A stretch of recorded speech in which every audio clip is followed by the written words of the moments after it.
Mais um Elas Falam Tudo no Ar e hoje eu tenho o prazer de receber ele, que é uma das mentes mais influentes da história do futebol brasileiro. É o único treinador do mundo a comandar seleções masculinas e femininas em competições oficiais da FIFA. Responsável por levar a Jamaica à primeira e histórica Copa do Mundo em 1998.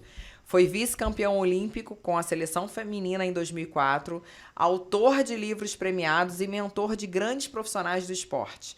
Uma carreira de quase 40 anos, marcada por visão, método e transformação por onde passou. Seja bem-vindo, Renê Simões. Prazer grande estar aqui contigo. Muito, muito, muito. De volta, né? De volta. Tantos programas que nós fizemos juntos, né? Com aquela alegria sempre que você passa para todo mundo. E fico muito honrado em estar em algum programa assim. Elas falam de tudo. Estive há pouco tempo na OAB falando da influência do esporte na proteção das mulheres. Então, é importante que vocês falem mesmo. Sim. E eu respondo sempre, o pessoal pergunta, você trabalhou com a seleção feminina, mulher jogando futebol, de lugar de mulher onde ela quiser. Isso aí. Sempre falei isso e eu acho que foi isso que fez com que eu tivesse tão boa aceitação delas, pelo respeito que eu tinha por elas, pela facilidade com que eu deixava elas chegarem perto de mim, eu chegava perto delas. As comissões anteriores não chegavam perto delas. Mas como eu tenho 3 filhas, né, casado há 50 anos, né, vou fazer daqui a pouquinho, eu vou fazer em maio eu faço 50 anos de casado. Eu sempre brinco dizendo que de mulher eu entendo. Então foi muito bom trabalhar. E vocês têm que ser ouvidas mesmo, vocês têm que ganhar voz, e foi isso que eu fiz com a seleção. Elas eram totalmente rejeitadas, faziam com que elas se sentissem zero, abaixo de zero, e eu disse, topam ganhar voz, vamos fazer profissionalmente tudo que nós vamos fazer aqui, vocês vão ganhar voz. E hoje a gente vê essas meninas todas aí ganhando dinheiro, sendo vendidas, né? Isso é muito legal. É um prazer te receber aqui, uma pessoa que trabalhou comigo na Band, nos Donos da Bola, há uns 5, 6 anos atrás, né? Isso. E hoje está aqui, parece entrevista para você falar um pouquinho da sua história de sucesso, Renê. Vamos lá. Então vamos lá, para começar, como é que a vivência em um ambiente familiar e esportivo influenciou sua percepção inicial sobre disciplina e competitividade? Olha, isso vem do meu pai, né? E eu costumo falar, porque eu dou muitas palestras, né? Eu adoro. Eu acho que a minha missão de vida hoje é passar conhecimento, né? Se você adquirir o conhecimento e você guarda, eu acho que é de um egoísmo sem fim. E eu digo sempre que se eu dei certo, eu nasci para dar errado. Eu nasci no morro, em Cavalcante, Morro do Sereno, família de 12. Meu pai era motorista de táxi. Em 1948 ele bate com o táxi, o melhor amigo morre. Naquela época não tinha seguro de carro, nada disso. Ele entra em depressão. E aí eu brinco que é o primeiro planejamento familiar, né? Aí em 49 nasce a Regina, a Ana, depois nasce o Roberto, nasce a Regina, eu nasço e eu digo para ele, pai, nem é assim, pô. Mas o meu pai tinha uma capacidade de entender a vida muito grande. Ele sabia o que era missão, visão e valor. E se você não tem isso dentro do esporte, dentro da tua empresa, você quebra. É o caos. E meu pai tinha. A missão dele é que todos nós evangélicos tínhamos que ser a imagem e semelhança, dar o exemplo. A visão dele hoje em dia nem valeria muito, que era colocar todos os filhos na universidade. Dos 12, 8 fomos à universidade. E o valor dele, Elaine, ele era tão rígido com os valores dele, que uma vez eu cheguei em casa com um bolinho de dinheiro. E ele perguntou para mim, que dinheiro é esse? Da onde veio? Eu disse, pai, é meu. Ele, como é seu? Eu disse, achei na rua, estava jogado na calçada. Isso ele me contou 3 anos antes de morrer. E eu todo alegre, disse, mas esse dinheiro não é seu? Eu disse, pai, eu achei. Ele disse, não, filho, nós vamos voltar lá e botar o dinheiro no mesmo lugar. E ele me pegou pela mão, voltou comigo. E eu botei conta a ele, eu não me lembrava, que eu tinha uns 10 anos, segundo ele, que eu chorava muito e dizia, alguém vai passar e vai pegar o dinheiro, pai. E ele dizia assim, problema de quem pegar. Mas pode ser que o dono volte e ele pegue o dinheiro. Então, eu acho que essa consciência que eu tomei de toda a parte esportiva, porque dentro do futebol você tem que ter isso. Você tem que ter a missão, você tem que ter uma visão e você tem que ter um valor. Porque se você não tiver valor, você não convive. Não é convivência, vai ser conveniência. Eu posso fazer um gol impedido, eu posso fazer uma malandragem, enganar o árbitro, eu posso tudo isso. E isso tudo me foi dado pelo meu pai, e que eu levei sempre, e todos os lugares que eu passei. Se é um legado que eu deixei, foi um legado de dizer assim, ó, tenha uma missão, uma visão e um valor, e não abra mão dele. Que bacana. E em que momento da infância o futebol deixou de ser apenas brincadeira e passou a representar um caminho de possível carreira para você? Olha, isso foi quando eu cheguei a ser profissional do Bom Sucesso, né? Engraçado que eu fui fazer um teste no São Cristóvão. Passou pelos juniores, né? Não, no São Cristóvão foi na escolinha. E chegou na escolinha, eu me lembro bem dele, o Décio Esteves. Acabou o treino, ele virou e disse, meu filho, o que você está fazendo? Eu digo, eu estudo. Ele disse, continue estudando. Ele não me aprovou. Na semana seguinte eu estava aprovado no Flamengo, nos juniores do Flamengo. O Joubert me aprovou, mas aí a idade modificou, não deu para ficar, seria no time do Zico. Eu cheguei a treinar junto com o Zico, e aí não pude, na idade acima eu não teria vaga. Eram 2 anos acima, mas aí no Bom Sucesso, o Jair Pereira me viu jogando, me levou para o Bom Sucesso, eu fui no Bom Sucesso. Mas tinha uma coisa muito interessante, Elaine, o Austrégésilo de Ataíde, ex-membro da Academia Brasileira de Letras, ele sempre disse que o homem nasce incendiário e morre bombeiro. Hoje eu sou brigadista, apago incêndio de todo mundo. Mas eu era muito chato como jogador. Tu desistiu de ser jogador e resolveu estudar, me irritei com o treinador, porque eu queria saber o quê, por quê, para quê, como, onde. E não tinha essas respostas. E aí eu disse, não jogo mais. Aí eu fui fazer educação física e depois resolvi me tornar um treinador incomum, aquele treinador que é acessível, que responde, e às vezes diz assim, não sei o que você me perguntou. Vou procurar saber. Gostei. E no Vasco, em 1976 a 78, como preparador físico, como que você enxergava a hierarquia e funcionamento interno de um grande clube naquela época?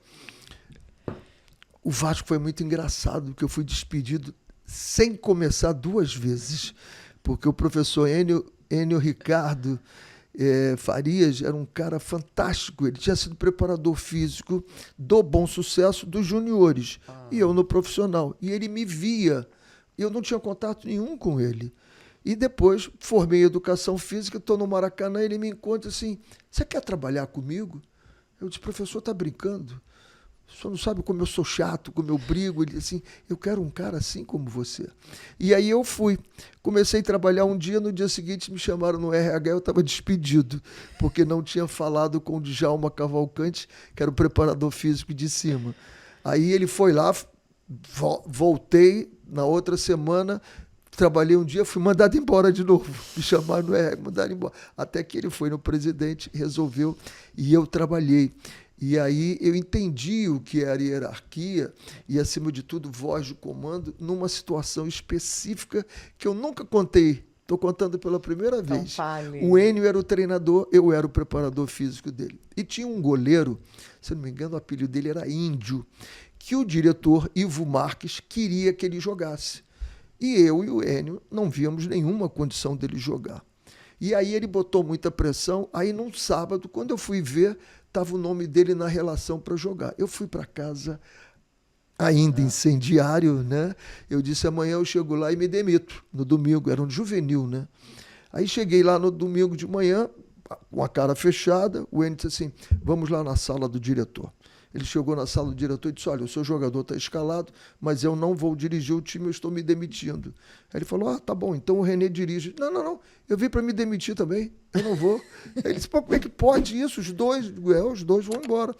Aí ele, por favor, não façam isso. Aí o Enio disse assim, Renê, vamos dirigir só esse jogo, depois do jogo a gente sai. Olha, perdemos o jogo de 4-0, esse cara tomou 2 frangos, a mão de Deus mesmo. Quando acabou o jogo, o diretor veio falar e disse assim, olha, por favor, não faça isso, eu quero que vocês fiquem. E aí você entende que a hierarquia ela tem que funcionar em cada setor. Quem manda no time, quem manda no vestiário é o treinador. Ali a hierarquia não pode ser quebrada. Quem manda no clube é o presidente, não pode quebrar a hierarquia dele. E aí, se você não tiver essa sequência de entendimento, quem manda o que, quando, onde, como, não tem estrutura, não tem profissionalismo. Muitos clubes estão quebrados hoje exatamente por não entender o que é a hierarquia.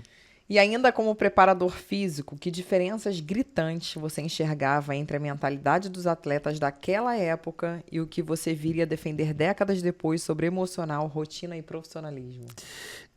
Naquela época era muito trabalhar os pés, né? Nós fomos pentacampeões do mundo porque nós éramos melhores executores. Nós trabalhávamos muito o passe, o chute, o cabeceio, tudo isso a gente trabalhava muito bem e trabalhava a parte física. Mas o jogador de futebol ele só faz 3 coisas. Ele pensa, decide e executa. Então nós trabalhávamos um item desse tripé. Então nós executávamos muito bem, vamos embora. O que o europeu começou a entender? Que ele pensava, decidia e tinha que executar. Então ele começou a pensar o jogo, ele começou a decidir melhor e a gente executando. Com o espaço diminuído, para você executar ficou mais difícil.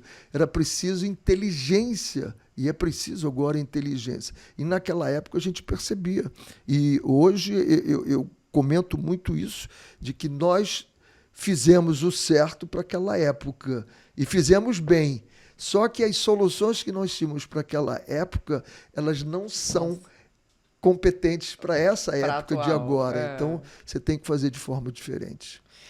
Ô, Renê, e o que representou para você assumir em 1986 a Portuguesa, sua primeira grande vitrine, e como aquela experiência mostrou a diferença entre aplicar método e lidar com culturas esportivas resistentes? Se você não tiver método, você não tem nenhum planejamento, você não vai a lugar nenhum, você tem o caos. Então tem que ter um método. E eu cheguei na Portuguesa, foi muito interessante, porque eu saí do Mesquita, a 2ª divisão do Rio de Janeiro, classifiquei pela primeira vez um time da Baixada Fluminense para disputar a 1ª divisão, e me liga a Portuguesa. E naquela época, Elaine, era uma rivalidade muito grande Rio-São Paulo, não existia isso. Troca de treinador, jogadores. E aí eu lembrei de um ditado que meu pai dizia: fuja sempre para onde os malucos correm. E aí eu disse, o vice-campeão paulista, queria um técnico, eu tinha 33 anos, um técnico daqui, eu fui para a reunião com o presidente, Oswaldo Teixeira Duarte, que é o nome do estádio da Portuguesa. Sim. Ele devia ter a idade que eu tenho hoje, 72 anos, eu 33.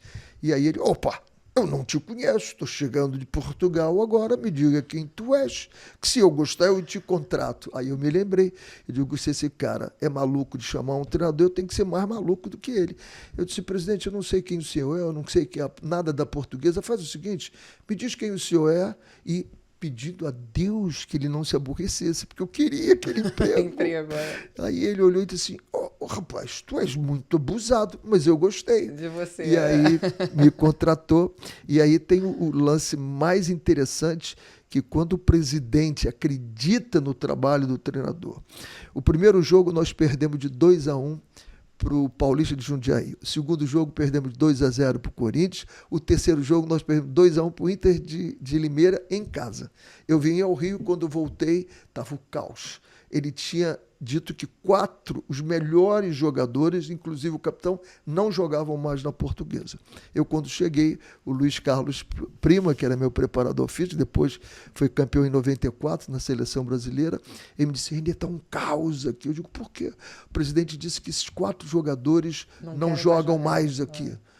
Eu digo, é mesmo? Entrei no vestiário, estão os 4 sem trocar roupas. Eu disse, o que vocês estão fazendo aí, rapaz? Ué, o senhor não está sabendo? Não, não estou sabendo de nada. O presidente falou que nós não jogamos mais aqui. O presidente não manda no vestiário. Troca de roupa e vamos treinar. Treinamos Quando eu saí, a imprensa, imagina, a imprensa toda lá, desobedeceu o presidente. Eu digo, não, eu vou conversar com ele. Cheguei lá, ele, meu filho, como é que você está? Está tudo bem? Eu digo, suas filhas, tinha nascido a minha terceira, né? Eu digo, tão bem, presidente, tudo muito bem comigo no Rio, mas aqui o senhor criou um caos. Criei um caos, não, rapaz. Eu te ajudei. Nenhum presidente vai te ajudar como eu te ajudei. Eles lá estavam achando você muito novo, muito inteligente e achando que você não ia mandar em nada. Agora ele descobriu que você manda até no presidente. Porque se você tivesse aceito a minha interferência, você estava demitido agora. Você só vai sair daqui para a seleção brasileira. E eu só saí para a seleção brasileira de lá. Olha que presidente. Olha que legal. Isso aí foi histórico. Fantástico, fantástico. Em 1989, ao comandar a seleção brasileira de sub-20 no Mundial, que lições você leva sobre pressão, expectativa e gestão de jovens talentos em ambiente de Copa? Olha, vamos voltar um pouquinho para 88. Foi quando nós classificamos na Argentina, né? E ali a Argentina nos colocou num lugar. Isso era julho na Argentina. Imagina o frio. Era um lugar, um sindicato de tecelões e não tinha água quente, banheiro frio. E eu briguei para tirar o meu time de lá e botar num hotel. Quando conseguiram, eu não quis sair. Porque eu descobri que aquilo era um grande gancho para dar raiva para os meus jogadores. O frio? E a raiva, não, as instalações, o frio. Tudo. E eu dizia, olha só, querem ganhar gente nisso, mas não vão ganhar. Não vão. A raiva é poderosíssima quando você canaliza ela. E aí os meus jogadores ficaram, nós ganhamos inclusive da Argentina, fomos campeões dentro da Argentina. Foi a primeira vez que uma seleção brasileira, que eu saiba, ganhou um título dentro da Argentina, primeiro. Depois o Zagallo, se eu não me engano, ganhou uma com a seleção principal lá. Uma Copa América, alguma coisa assim. E aí fomos para a Copa do Mundo. E aí eu digo o seguinte, não mude aos treinadores. Todos os treinadores que eu faço mentoria, eu digo sempre para eles, não troque a sua rotina quando você tiver com bons resultados. Eu fui ganhando, passamos... É o verdadeiro ditado, não mexe em time que está ganhando. Não mexa no seu comportamento, porque o jogador, todo mundo diz que jogador de futebol é burro, não tem nada de burrice de jogador. Eles são extremamente inteligentes. Pode ser que academicamente eles não tenham esse conhecimento, mas em termos de observação é impressionante.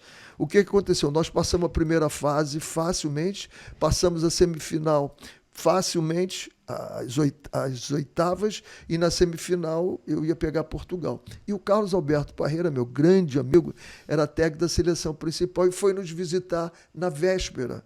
E na véspera eu sempre fiz uma preleção, um treinamento em sala muito forte para o jogo. E naquele dia eu deixei o meu time com o Valdemar Lemos, meu querido Valdemar Lemos, e fui fazer sala com o Parreira.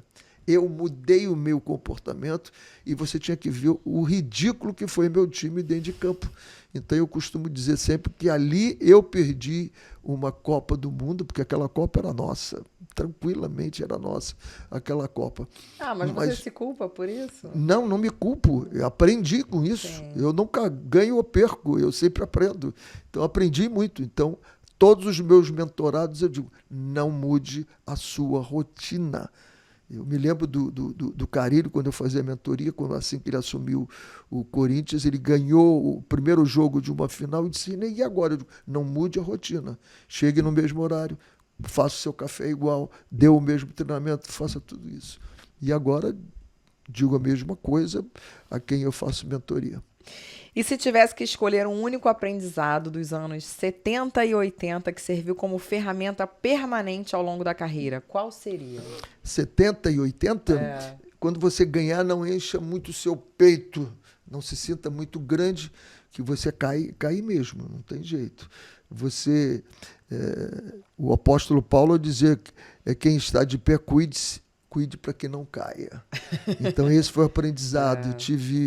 Eu tive alguns resultados no Catar excepcionais e eu achei que eu estava tão grande, que num último jogo da Copa do Rei eu não consultei o Oswaldo, e se eu tivesse consultado o Oswaldo, eu não teria feito a substituição que eu fiz. Ganhando de 2-0, nós perdemos de 3-2. Eu tinha ganho todos os títulos com o clube, eles queriam renovar meu contrato, e eu dizendo assim, calma, eu vou ganhar a final, vou ganhar muito mais dinheiro. E aí a gente ganha de 2-0, eu tirei um jogador, porque o Oswaldo já trabalhava nesse clube há 5 anos e eu tinha entrado naquele ano no clube. E aí eu fui falar com o jogador e ele falou para mim, Ana Taban.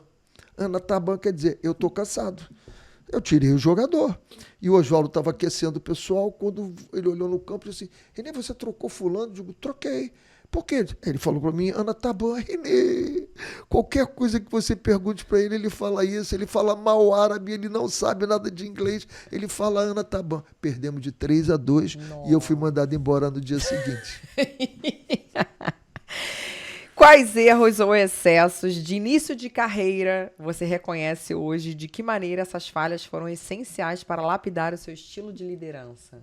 Achando que o meu conhecimento é capaz de ganhar os jogos. Não é o meu conhecimento. É a forma como eu transmito os meus conhecimentos e faço com que os meus jogadores comprem a minha ideia como se fosse ideia deles. Sim. E se sintam pertencentes. E no início eu achava que eu era uma sumidade, né?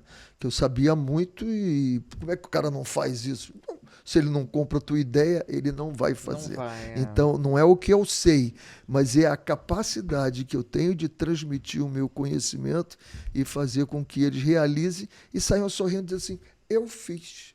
Isso é que é legal. E conta pra gente como é que surgiu o convite de comandar a Jamaica e o que o atraiu por um projeto tão improvável num país com pouca tradição no futebol mundial. Nós temos na nossa casa que a gente não fala coincidência, a gente fala Jesuicidência. Quando eu fui mandado embora nesse clube lá do Catar, eu venho para o Brasil. E aí o Brasil queria um projeto de cooperação com todo o Caribe para ganhar voto no Conselho de Segurança da ONU e ofereceu cooperação técnica. A Jamaica pediu um treinador, veio para o Itamaraty escreveu para o João Avelange, eu dava aula com o professor Spezin na Academia Brasileira de Futebol, que era do João Avelange dele, e o João me indicou. Quando ele me indicou, a Jamaica imaginou eu sendo o maior cara do mundo, com 2,5 metros, largo, forte. E aí, quando eu cheguei ao Brasil, eles me ofereceram, eu disse, não quero ir para a Jamaica. Eu tinha estado com a seleção sub-20, 89, na Jamaica, e a Jamaica era abaixo de 0, igual o bobsled. Se bem que eles ganharam agora, foram campeões do mundo no bobsled. E aí eu não quero. Jesuicidência, o Spezin teve que ir para a Coreia do Sul e o presidente da Federação da Jamaica chegou no Brasil, ele falou, recebe, você está aí, recebe. Eu fui lá, recebi, e o primeiro contato com o cara foi horroroso, né?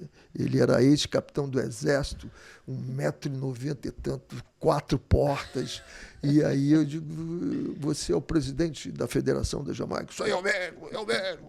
Eu digo, eu vim aqui amando pegar. Ele saiu andando e largou as malas. Eu tive que carregar as malas para ele. Olha, lembra do incendiário?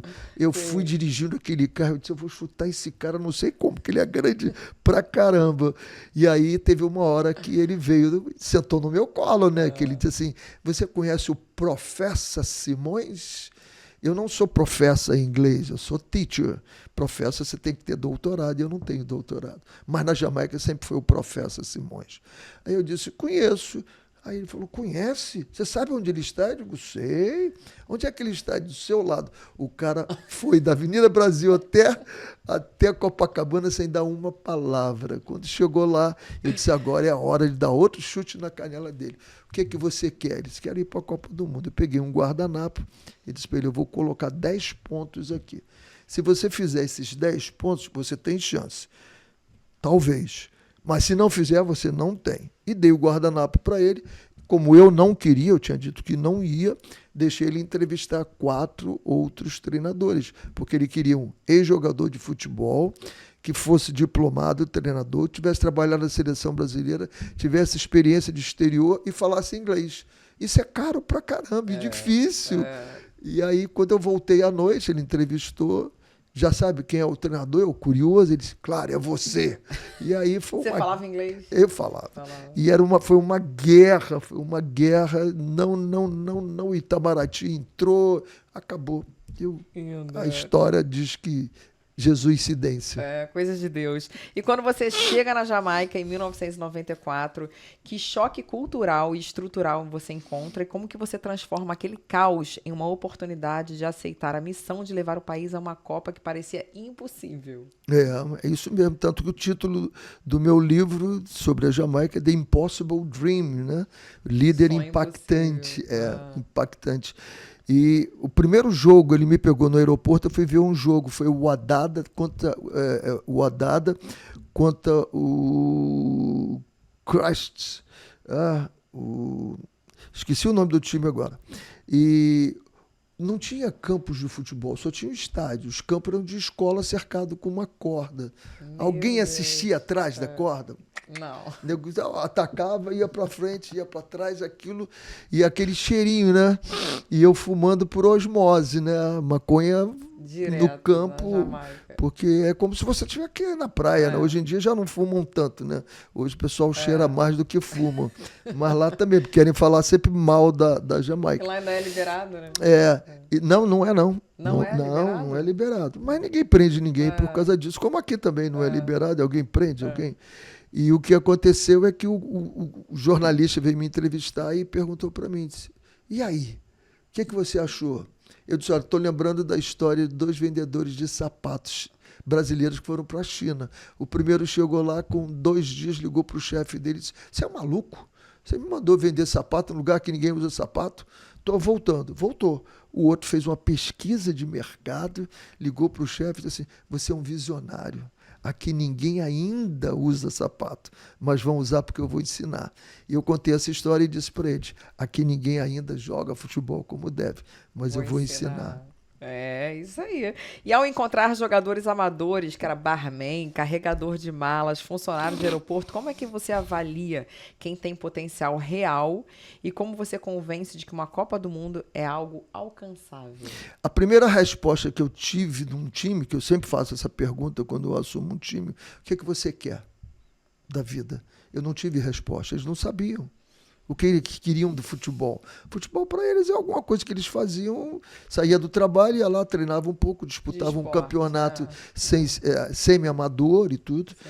E aí eu disse, vamos começar a trabalhar. E aí comecei a impor as coisas ao governo, comecei a impor à federação, comecei a viajar o mundo todo. Nós fomos a 28 países.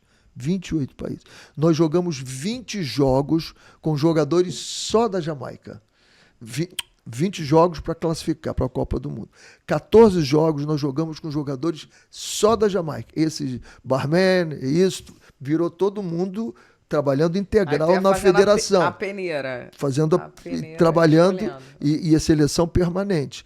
Nos últimos 6 jogos, eu vi que não daria para classificar só com eles. Aí eu trouxe 3 filhos de jamaicanos que jogavam na Inglaterra, porque eu queria que eles fossem mais profissionais, os meus jogadores. Foi aí que nasceu essa ideia de buscar os jogadores ingleses com origem jamaicana. E como é que foi esse processo de convencimento? Eles queriam muito. Esses caras, no fundo, os pais, todo mundo. E quando eles chegaram, aí foi muito engraçado. E eu falo isso, que a seleção tem que tomar cuidado, a seleção brasileira. Às vezes ocorre isso. Com uma semana eu chamei os 3 assim, me diz uma coisa, se vocês treinarem do jeito que vocês estão treinando lá na Inglaterra, o que vai acontecer? O cara vai me xingar disso. Sintam-se xingados. Todas essas palavras. E se não mudar esse comportamento, eu vou devolver o passaporte e vocês vão embora. Porque eu trouxe aqui para vocês, mostrar para eles o que é um profissionalismo de verdade. Porque bola, eles jogam até mais do que vocês. Agora, o profissionalismo que eu quero de vocês, e aí eles se encantaram, entraram, os jogadores compraram a ideia. Foi uma fusão muito bonita, muito bonita. Conta um pouquinho pra gente agora sobre esse projeto Adote um Jogador, usado para financiar viagens e treinamentos, que mostra uma visão administrativa rara. Como é que foi isso? Eu primeiro precisava, naqueles 10 pontos do guardanapo, um deles era 70%, todo o dinheiro tinha que vir do governo. E aí eu fui no primeiro-ministro e falei com ele. Mas eu lancei o projeto, eu fiz um projeto, foi um negócio assim, projeto em futebol para eles, nunca viram. E aí eu apresentei o projeto, e era Road to France 1998, caminho para a França em 98. E quando eu fui no primeiro-ministro, ele falou: você errou, não podia falar 98, você tinha que falar 2002, porque 98 tem eleição. Se nós não nos classificarmos, nós vamos perder a eleição.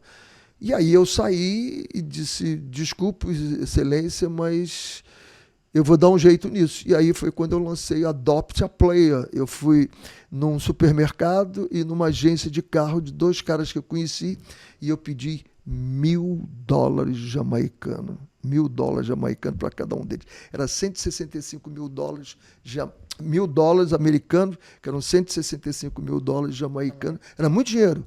Aí ele falou: mas isso é muito dinheiro. Eu digo: você vai adotar um jogador, pô. Com os 2 eu lancei o projeto. 30 jogadores foram adotados pela empresas.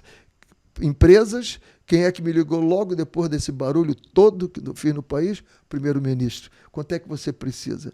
Aí eu já não precisava mais de 70%. Eu arrumei os 100%. E aí veio a American Airlines também, que patrocinou. Quando nós terminamos a Copa, o primeiro-ministro, o ministro da Fazenda e o ministro do Turismo me abraçaram e disseram: obrigado. Nós já faturamos em mídia indireta mais de $900 milhões. 900 milhões de dólares. Imagina, 204 países durante 6 meses falando da Jamaica, que é um país turístico. Se você pegar esses 900 milhões, dá 40 milhões para cada país, né? 40. E aí 40 você divide por 6 meses, você vê quantos eles investiriam em cada mês naqueles países. Era uma mixaria, não dá nem $10 mil por mês. Então foi um dinheiro absurdo que eles indiretamente ganharam. E em termos de metodologia, quais foram os pilares táticos e emocionais que você identificou que a Jamaica poderia dominar com o material humano que tinha? Primeiro, eles tinham uma força interna muito forte. Isso é uma característica deles. É um povo muito forte internamente, muito alegre, com uma destreza incrível para jogar futebol. Isso vem que eles são oriundos, principalmente a Jamaica, quase toda é oriundo de Gana. Então, e Gana tem um futebol muito bom. Esse é o primeiro ponto. Depois eu comecei a fazê-los entender que futebol é coletivo. Eu chamava-os de foca. Eram 11 focas. Se você vai ao circo e vê uma foca, a foca joga bola sozinha, ela não joga com outra foca. Então eles faziam isso, né? O drible para eles era mais bonito para a torcida do que o gol. E eu comecei a dizer assim: todo mundo tem que participar. Isso aqui é um grande quebra-cabeça. O futebol é um grande quebra-cabeça, Elaine. Se eu te der 100 peças e pedir para você montar o quebra-cabeça, você vai levar 2, 3 horas. Mas se eu te mostrar a fotografia que você vai montar em 1 hora. Bem mais rápido, meia hora talvez. Então eu comecei a mostrar para eles o que era a ligação. Um lateral direito, ele está conectado à ponta esquerda. Quando eu me movimento aqui, ele se movimenta lá. Se ele se movimenta para trás, eu movimento. Então, a cada movimento de um pertence 10 outros movimentos. Quando eles começaram a entender isso com a força que eles tinham, e aí o prazer de fazer as 3 coisas que nós falamos, né? Do pensar, decidir e executar, e depois jogar os 2 momentos do jogo. Que eles só jogavam um momento do jogo, que é com a bola. Todo mundo gosta de jogar com a bola, e sem a bola. Com a bola você tem... Eles, na época, eles tinham 1 minuto e pouco. O que é que você fazia os outros 89 minutos? Nada. Deixava os outros jogarem? Não. A bola é minha, é o centro do jogo, eu quero a bola, vamos estar agrupados, vamos estar pertinho. Então, quando eles descobriram que esse coletivo era gostoso de jogar, facilitava todo mundo, nós tivemos que dar palestras e mais palestras nas indústrias, porque as indústrias tinham esse problema deles não se juntarem, se né? unirem para a equipe Então, vencer. então foi muito, muito legal você desenvolver isso. Além disso, eu descobri uma forma de jogar em que eu não jogava com a linha de 4, eu jogava com um líbero. Eu tinha um líbero que jogava por trás dos meus 4 zagueiros, que ele tinha 5 centímetros mais do que eu. Ele tinha 1,72 m, se eu não me engano, baixinho, mas tinha uma leitura de jogo absurda. E aí todo mundo ficava louco, porque quando você achava que já tinha batido um zagueiro, tinha um líbero atrás. Quando você achava que a bola ia sair do goleiro, o meu líbero já estava no meio campo jogando. Então foi uma alteração, assim, uma surpresa. E aí isso tudo vem de que quem mede controla, quem controla melhora, quem melhora surpreende. Então nós fomos... Quantos passes nós dávamos quando viemos ao Brasil? 120 passes por jogo, 70% de passes errados.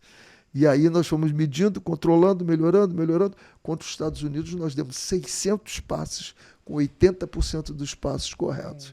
Então, mede, controla, melhora, surpreende. Gostei, aprendi. Opa! Como é que você introduziu disciplina rígida num ambiente onde o futebol ainda tinha uma cultura mais festiva e desorganizada? E quais foram as maiores resistências internas que enfrentou? Primeiro que eu tive que mandar, depois de muito tempo, eu mandei o meu melhor jogador embora, né? Para servir como exemplo? Eu mandei... Não. Eu acabei tendo que andar com a polícia secreta durante 6 meses de lá, porque tinha um plano de morte para mim. A polícia descobriu um plano de morte por causa dele, né? Ele era... Imagine você mandar embora o melhor jogador, né? Eu não sei se o Filipão, na época que cortou o Romário, se ele andou com a polícia secreta também, mas lá era pesado. O que acontece da disciplina, para você ter uma ideia, a primeira competição que nós disputamos foi nas Ilhas Caimãs. E o gerente veio para mim e disse, olha, estamos com o maior problema, ninguém quer aceitar a nossa delegação no hotel. Os hotéis não aceitavam, porque era uma bagunça. E aí eu liguei para lá e disse, olha, eu sou técnico brasileiro, tal, eu vou botar o meu cartão de crédito aí e qualquer coisa eu vou assumir. Juntei os jogadores e disse para eles, olha, quando eu sair eu vou ter um relatório do hotel. Se alguém tiver incluído nesse relatório, está fora da seleção. E aí eu recebi um relatório maravilhoso. Ninguém quebrou nada. Todo hotel que nós íamos, eu recebi um relatório. Sempre 5 estrelas. Passou a ser hotel de 5 estrelas. Nós concentramos no hotel Le Méridien Piccadilly, em Londres, que não recebia delegação de futebol, mas a Jamaica, por tantas coisas que eu mandei para eles. Então, foi aquela que eu disse. Não adianta eu dizer para eles, eu quero disciplina. Eu tinha que mostrar que a disciplina ia reverter alguma coisa para eles. E aí eles começaram a ficar em hotéis fantásticos. Eu disse, olha aí, vocês merecem. Eu parava no hotel e dizia assim, olha onde vocês vão ficar. Vocês merecem isso. Vocês têm trabalhado para isso. Vocês têm se comportado. Então, não é o que eu penso, mas é o que eu faço com que os meus jogadores passem a pensar igual a mim e se sintam extremamente recompensados. Você costuma dizer que treinou seres humanos antes de jogadores. Quais técnicas psicológicas específicas foram determinantes para fazer jogadores que estavam muito abaixo do nível mundial acreditarem que podiam competir com potências? Você sabe que eu faço mentorias agora, né? Há 5 meses atrás, um jogador de uma grande equipe aqui do Rio me procurou e queria fazer trabalho comigo. Disse, não, porque eu preciso melhorar meu passe, fazer isso. Olha, procurou a pessoa errada. Primeiro eu quero saber o que tem aí dentro. Depois que eu descobrir o que tem aí dentro, aí nós vamos ver o que tem aí dentro pode fazer aqui fora. E aí ele desapareceu. Acabou perdendo a posição do time dele, me procurou a coisa de 2 meses e agora eu já sei tudo que tem lá dentro. É um cara espetacular e é exatamente isso, é você saber o que tem dentro da pessoa. Se você souber o que tem lá dentro, né? Como é que ele é? Ele é um cara que decide rápido ou decide lento? Ele é um cara que acorda todo dia da mesma forma ou ele tem a estabilidade? Ele é um cara que precisa de muita informação ou não precisa de informação? É um cara que verbaliza bem ou nunca verbaliza? Né? E quais são os motivadores dele? É o dinheiro? É a teoria? né? É o político, é o poder, ele quer ser o capitão, ou é o estético. O Dodô, o estético dele deve ser altíssimo. Ele não comemorava gol feio, ele só queria. O Dadá não está nem aí para o estético, gol de canela vale. Então, quando você entende o que tem dentro do jogador, como é que ele vê o mundo? Ele vê o mundo maior do que ele, ou ele se vê maior do que o mundo? Então, se ele vê um mundo maior do que ele, a autoestima dele deve ser bem baixa. Se ele vê o mundo menor do que ele, se vê muito maior, talvez ele esteja com excesso de autoestima, de autoconfiança, que a gente precisa dar um equilíbrio nisso. Acima de tudo é você encontrar o equilíbrio das pessoas, e aí, agora, tem que saber jogar bola, né? Não é? Isso é o mínimo, né? E antes da classificação, houve momentos em que o projeto esteve prestes a ruir. Qual foi o momento mais crítico que você evitou que tudo desmoronasse? Nós perdemos de 6-0 para o México. O que acontecia? Eu toda vez... porque nós jogamos contra Suriname, ganhamos de Suriname, na casa deles e em casa. Jogamos contra Barbados, aí caímos numa chave de 4. México, Honduras, Jamaica e São Vicente. Eu era o terceiro. México e Honduras ia classificar. E eu sabia que eu tinha que ganhar e arrebentamos Honduras no primeiro jogo, 4-0.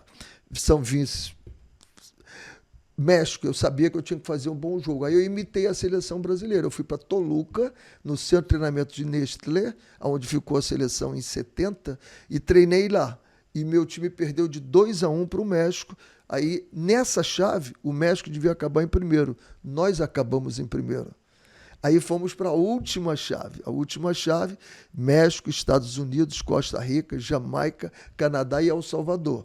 Eu era o último nessa chave. E eu tinha que sair em terceiro. E contra o México, ao jogar lá, eu fiz o mesmo esquema do primeiro. Fui para lá e fiquei 12 dias. Só que nós marcamos um jogo, e você que está nos ouvindo, vá lá e bote assim, Jamaica e Touros nessa, 1997. E você vai ver o que é uma batalha campal. A briga... Tinham 2 argentinos, 2 chilenos, e os argentinos, quando nós começamos a jogar, os argentinos distribuindo para pancada, e o jamaicano é o seguinte, não brinca com eles, não. Eles são muito fortes. E aí é o seguinte, foi uma batalha campal que eu jamais, e nós ficamos, porque aquilo foi armação. Eles armaram, tinha câmera de tudo quanto é lado. E aí o que a FIFA recebeu? Só a Jamaica batendo. Só a Jamaica batendo. E bateu muito, mas apanhou também, porque era muita gente. A arquibancada desceu. Foi uma batalha. Estamos vivos aqui, não sei porquê. Aí foi aquele ponto do presidente da Portuguesa que segurou o presidente, o primeiro-ministro, todo mundo. Vamos embora. Nós estávamos em último lugar desses 6, em último lugar. E eu tinha 3 jogos em casa. E eu disse assim, nós vamos ganhar os 3 jogos em casa. E nós ganhamos. Ganhamos da Costa Rica, ganhamos do Canadá e ganhamos de El Salvador. Ganhamos os 3 jogos. Aí empatamos com os Estados Unidos, empatamos com El Salvador, empatamos com o México e classificamos. Então foi um aprendizado que derrotas na Jamaica nunca geraram crises, sempre geraram aprendizados. Então, por quê? Por que eu perdi esse jogo? Por que é que eu aceitei? Porque teve um momento em que o meu preparador físico disse assim, acho que está na hora da gente interromper esse jogo. Está ficando muito pesado. Eu disse para ele, mas como é que eu vou interromper um jogo assim, cara? É uma seleção. Vai ficar muito desagradável isso. Eu acho que a gente tem que interromper. Não deu 5 minutos, a briga estourou. Eita. E quando chega a classificação para a Copa de 1998, que imagem, frase ou cena permanece na sua memória como sinônimo daquele feito histórico? My dear Jamaica, tomorrow is a holiday in Jamaica. Foi o que o primeiro-ministro pegou o microfone. O primeiro-ministro que não quis dar o apoio no início, veio dar só depois, ele decretou feriado nacional no dia seguinte e foi... Isso eu descobri agora, que eu fui à Jamaica lançar o meu livro e alguém gravou e disse assim, você, René Simões, foi o responsável pelo único dia na Jamaica, na história, de não ter um assassinato. Ó. Não teve nenhum assassinato. Tem até um vídeo dos policiais fazendo churrasco, brincando, que não teve trabalho naquele dia. A alegria foi tão grande. Então, o que me marca muito é essa história do primeiro-ministro, né? E ele foi reeleito pela primeira vez. Um partido é bipartidário lá, PNP e GLP, ele era do PNP. Ele já tinha ganhou, renovou, nunca um partido ganhou o terceiro. Ele ganhou o terceiro mandato. Eita, então tu ajudou demais, né? É. O que mais marcou sua convivência com figuras culturais jamaicanas, como Jimmy Cliff, que infelizmente nos deixou, e como é que isso se refletiu no ambiente da seleção? Eu sempre tive o hábito de levar figuras de expressão para dentro dos times que eu trabalhei. Por exemplo, Jairzinho eu levei no Botafogo. Foi emocionante. Chorava ele, chorava todo mundo. E eu levava os cantores todos. Benny Mayer foi lá, Buddy Banton foi lá, o Jimmy Cliff foi também. E o Jimmy tem uma história muito legal, que eu descendo, ele me chama, Jimmy, desce aqui, cara. Ele desceu, era véspera do jogo, só que no dia do jogo ele estava lá, pô, e sentou no banco. A hora que o juiz apitou, ele sentou no banco. Eu digo, meu Deus do céu, como é que eu tiro o Jimmy Cliff? Fãzão dele, né? Aí eu peguei o preparador físico e disse, vai aquecer com o Jimmy lá atrás. E ele aqueceu 45 minutos lá. E no segundo tempo ele não quis voltar, porque ele ficou cansado. Mas que cara, que humildade, que papo. E que amor ele tinha pelo Brasil. Tem uma filha brasileira, tudo isso. Ô René, no seu retorno ao Brasil em 2000, ao assumir o cargo executivo no Flamengo, quais foram os principais conflitos éticos e de gestão que o levaram a sair em menos de 3 meses do clube? Não, eu fui saído, eu não saí, eu fui saído, né? Dois pontos aí extremamente importantes. O primeiro ponto foram os dirigentes que eles chamavam de dirigentes amadores. Quando eu cheguei, o presidente me comunicou que os diretores amadores estavam fora. Para mim, não os conhecia, não fazia a menor diferença. E eles pediram uma reunião comigo. E na reunião, eles apresentaram 4 pontos que precisavam ser resolvidos. Um jogador em Portugal, um jogador no Curitiba, absolutamente pertinentes. Eu peguei os 4 pontos, saí da minha sala, fui na sala do presidente e disse, olha, acabei de ter uma reunião com os 4 aqui e eles me falaram coisas pertinentes aqui que eu tenho que resolver. Não, pode resolver, mas eles estão fora. Eu disse, tá bem, voltei para a minha sala. O presidente fez uma carta e mandou imediatamente para eles dizendo que eles estavam demitidos. Eles pegaram a carta e foram na minha sala. Chegaram na minha frente e disseram assim, você está pensando que você vai mandar a gente embora? Olha aqui, ó, rasgaram a carta. E eu fiquei olhando para a cara dele, o que eu tenho a ver com isso? E aí arrumei 4 inimigos na trincheira, dormindo comigo. Foi um negócio assim, 3 meses. E depois teve a história do Gamarra também, que eu conhecia o pessoal do Jorge Mendes, que na época não era famoso, né? Quando eu trabalhei em Portugal, eu os conhecia, a gente queria contratar o Gamarra, e por uma determinada quantia que a ISL tinha, eu conseguia contratar. Mas aí disseram, não, deixa que isso está a cargo. E aí, quando me disseram por quanto iam contratar o jogador, eu disse, opa, eu estou fora, porque era muito mais do que eu conseguiria contratar diretamente o jogador. Eu digo, isso eu não vou participar. E aí eu fui convidado a me retirar. Eita! Agora, quando você assume a seleção feminina após Sydney, qual era o estado emocional e estrutural do grupo e que mudanças imediatas você identificou como urgentes? Primeiro, fazer elas acreditarem nelas mesmas, né? Porque ninguém acreditava. E quando você não acredita que você é capaz de alguma coisa, você não é capaz. Então, a primeira coisa foi isso, e ser o líder impactante, né? Eu as recebi no dia 8 de março, com uma rosa, um abraço e um beijo no aeroporto Santos Dumont. E no meu livro, né, o dia em que as mulheres viraram a cabeça dos homens, eu descrevo e tenho depoimento de alguma delas dizendo assim, quem é esse cara? Esse cara é maluco, quer enganar a gente? Que história é essa? E aí eu fui mostrando para elas que não, que eu estava ali para para estar junto com elas e no primeiro treinamento não quiseram abrir a sala de musculação dizendo que a sala de musculação era da seleção principal, do Ronaldo, Ronaldinho, todo mundo. E aí eu disse pro cara, ou abre ou arrebento, porque essa é a seleção principal de mulheres do Brasil. Aí ele abriu a porta. Quando abriu, elas tinham 3 metros de altura, né? Ficaram imensas. Ô, Renê, que elementos psicológicos diferenciam o trabalho com mulheres e como isso impactou sua forma de liderar a seleção até Atenas de 2004? Primeiro é você saber que a psicologia da mulher e do homem são completamente diferentes. Quem é melhor? Não existe quem é melhor, quem é pior, né? Um homem, você vai dar uma preleção, vai dizer, se alguém tem alguma dúvida, ninguém vai levantar a mão dizendo que tem dúvida. Eles se levantarem, o outro vai sacanear, não sabe. Tanto que eu volto e pergunto, me fala o que eu falei. Aí o cara às vezes não sabe, eu tenho que repetir tudo. A mulher, na hora, ela levanta a mão e diz assim, olha, eu não entendi, pode explicar de novo? Pode explicar de novo? Então não tem problema nenhum. E ela precisa verbalizar. Eu me lembro que acabou um treino, uma delas chegou para mim, posso falar contigo? Digo, fala, o que é? Você viu aquela jogada? Digo, viu. Se fulana tivesse feito isso, eu faria isso? Digo, aham. Depois de 5, 10 minutos, ela me deu um abraço e disse assim, como você me ajudou? Eu só falei aham, não falei mais nada. Ela só precisava verbalizar, né?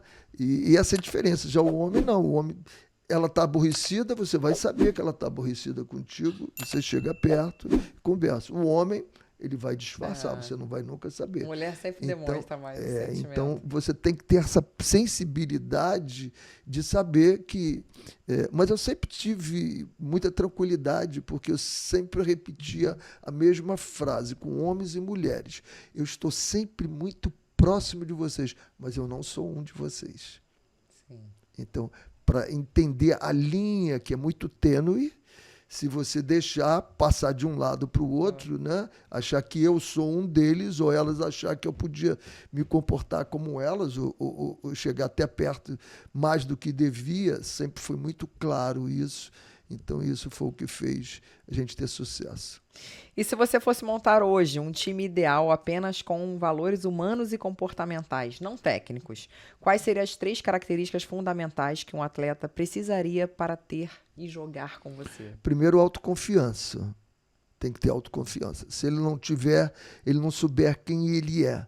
Depois, ele vai ter que ter capacidade de concentrar, de ter foco. E foco, o que é foco? É você tirar os ruídos. É você saber que eu consigo me concentrar nesse papelzinho que eu estou na minha frente, não me interessa o que está ali, porque eu estou focado. Então, os ruídos eu elimino.